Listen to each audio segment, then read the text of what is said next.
မနေ့အိပ်ရထထချင်းတင်ပထမဆုံးဘာလုပ်လေးရှိလဲကော်ဖီတောက်သလားဖုန်းရင်ကြည့်သလားဒါမှမဟုတ်ရေတစ်ခွက်အရင်တောက်သလားတကယ်လို့တင်ဟာမနေ့နိုးနိုးချင်းရေတစ်ခွက်တောက်တဲ့အလေးချင်းရှိတယ်ဆိုရင်တော့တင်ခန္ဓာကိုယ်ကိုအကောင်းဆုံးလက်ဆောင်တစ်ခုပေးနေတာပါပဲ Shift Up ကနေကြိုဆိုပါရစေဒီနေ့ဗီဒီယိုမှာတော့မနေ့အိပ်ရထထချင်းဘာမှမစားရသေးခင်ရေတောက်ချင်းကတင်ခန္ဓာကိုယ်ကိုဘယ်လိုမျိုးအမကန်ပြောင်းလဲသွားစေတယ်လဲဆိုတာကိုအသေးစိတ်ရှင်းပြပေးသွားပါမယ်ဗီဒီယိုလေးကိုအဆုံးထိကြည့်ပေးဖို့ဖိတ်ခေါ်ချင်ပါတယ်ပထမဆုံးသိထားရမှာကကျွန်တော်တို့ညဘက်9နာရီ10နာရီလောက်အိပ်ပျော်နေတဲ့အချိန်တစ်လျှောက်လုံးခန္ဓာကိုယ်ဟာရေတဲ့အဆုံးရှုံးနေပါတယ်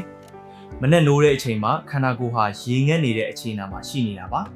ဒါကြောင့်မနေ့ထထချင်းရေတစ်ခွက်တောက်လိုက်တာဟာညိုးနေတဲ့အပင်ကိုရေလောင်းလိုက်တယ်လို့ပဲခန္ဓာကိုယ်တွေကဆဲလေးတွေကိုချက်ချင်းပြန်လည်နှူးကြလာစေပါတယ်သွေးလည်ပတ်မှုစနစ်ကိုလည်းကောင်းမွန်စေပြီးတနေ့တာလုံးအတွက်လိုအပ်တဲ့ခွန်အားတွေကိုအပြည့်အဝပြန်လည်ဖြည့်တင်းပေးပါတယ်အထူးသဖြင့်ရေအေးတက်ဆိုင်ရင်ရိုးရေသမုတ်ရေနွေးနွေးလေးတောက်ပေးတာကအစာရင်ကိုပိုပြီးတက်တောင့်တက်တာဖြစ်စေပါတယ်ဒါကြောင့်မနက်ခင်းကိုလန်းဆန်းတက်ကြွစွာစတင်ခြင်းနဲ့ဆိုရင်တော့အိပ်ရထထချင်းရေတောက်တဲ့အကျင့်လေးကိုမဖြစ်မနေလုပ်ပေးပါဒုတိယအချက်အနေနဲ့ရေဟာခန္ဓာကိုယ်ထဲကအဆိပ်အတောက်တွေကိုအမြန်ဆုံးဖယ်ရှားပေးပါတယ်ညဘက်အိပ်နေစဉ်အတွင်းမှာခန္ဓာကိုယ်ကဆဲဟောင်းတွေကိုဖယ်ရှားပြီးပြုပြင်မှုတွေလုပ်ထားပါတယ်မနက်ခင်းရေတောက်လိုက်ခြင်းကအဲ့ဒီအညစ်အကြေးတွေနဲ့အဆိပ်အတောက်တွေကိုပူလန်းချောင်းကနေတဆင့်အပြင်ကိုမြ мян ဆန်းဆန်းစွန့်ထုတ်နိုင်အောင်ကူညီပေးပါတယ်ဒါအပြင်အစာချေဖြတ်မှုစနစ်ကိုလည်းများစွာအထောက်အကူပြုပါတယ်ခန္ဓာကိုယ်ရင်းတန့်စင်သွားတဲ့အတွက်ဝက်ချန်နဲ့အသားရည်ပြဿနာတွေကိုလည်းတိတိတသာလျော့ကျစေပါတယ်ဒါကြောင့်အသားရည်ကြည်လင်ဝင်းပခြင်းသူတွေအရွှဲတင်နှုတ်ပြခြင်းသူတွေအတွက်မနက်ခင်းရေတစ်ခွက်ဟာအကောင်းဆုံးတဘာဝဆေးတစ်ခွက်ပါပဲတတိယအချက်ကတော့ဦးနှောက်စွမ်းဆောင်ရည်ကိုမြင့်တင်ပေးတာပါကျွန်တော်တို့ဦးနှောက်ရဲ့83% ရာခိုင်နှုန်းကိုရေနဲ့ဖွဲ့စည်းထားတာပါမနက်ခင်းရေဓာတ်ပြည့်ဝသွားတာနဲ့တပြိုင်နက်ဦးနှောက်ဆဲတွေပုံမနိုးကြလာပါတယ်ရေဓာတ်နှဲပါနေမယ်ဆိုရင်တော့ခေါင်းကိုက်တာအာယုံစူးစိုက်လို့မရတာနဲ့စိတ်တူလွယ်တာမျိုးတွေဖြစ်တတ်ပါတယ်ဒါကြောင့်အလုပ်လုပ်တဲ့အခါဒါမှမဟုတ်စာသင်တဲ့အခါအာယုံစူးစိုက်မှုနဲ့မှတ်ဉာဏ်တွေပိုကောင်းကျင်တယ်ဆိုရင်မနက်စောစောရေတောက်ဖို့လိုအပ်ပါတယ်တီထွင်ဖန်တီးနိုင်စွမ်းကိုလည်းပုံမကောင်းမွန်စေလို့အိုင်ဒီယာအသစ်တွေစဉ်းစားရတဲ့သူတွေအတွက်ဆိုရင်မနက်ခင်းရေတောက်တဲ့အလေးချင်းကမရှိမဖြစ်ပါပဲစတုထအချက်အနေနဲ့ဇီဝကမ္မဖြစ်စဉ်ကို24ရာခိုင်နှုန်းအထိညံ့ဆန်စေတာပါဒါဟာကိုလေးချိန်ရှော့ချနေသူတွေအတွက်အရန်ကိုအထောက်အကူဖြစ်စေပါတယ်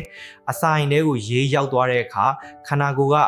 အပူထုတ်ပေးရတဲ့အတွက်ကယ်လိုရီတွေကိုပိုမိုလောင်ကျွမ်းစေပါတယ်ဒါပြင်မနက်စာမစားခင်ရေတောက်ထားတဲ့အတွက်ဗိုက်ပိသွားသလိုခံစားရပြီးအစာအများကြီးစားမိတာမျိုးကိုတားဆီးပေးပါတယ်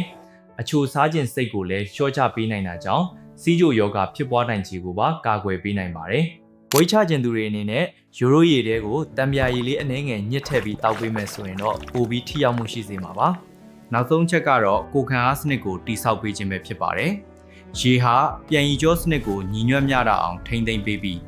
ယောဂပိုးမွှားတွေကိုတိုက်ထုတ်ရမှာအဓိကကျတဲ့အခန်းကဏ္ဍကနေပါဝင်ပါတယ်။ခန္ဓာကိုယ်မှာရေဓာတ်အလုံးလောက်ရှိနေမယ်ဆိုရင်ဖျားနာတာအေးမိတာနဲ့တခြားကူးစက်ယောဂါတွေကိုအလွယ်တကူမကူးစနိုင်အောင်ကာကွယ်ပေးပါတယ်။ကျန်းမာရေးကောင်းမွန်ဖို့အတွက်ကိုယ်ခံအားစနစ်ကအရေးကြီးဆုံးဖြစ်တာကြောင့်နေ့စဉ်ရေတောက်ခြင်းဖြင့်မိမိကိုယ်ကိုယောဂဗျာတွေကနေကြိုတင်ကာကွယ်နိုင်ပါတယ်။ဒါအပြင်ကြောက်ကက်အတွင်းကအညစ်အကြေးတွေကိုလည်းဖယ်ရှားပြီးလို့ကြောက်ကက်ကြောက်တည်ခြင်းလိုမျိုးယောဂါတွေကိုပါကာကွယ်ပေးပါတယ်။ကဲ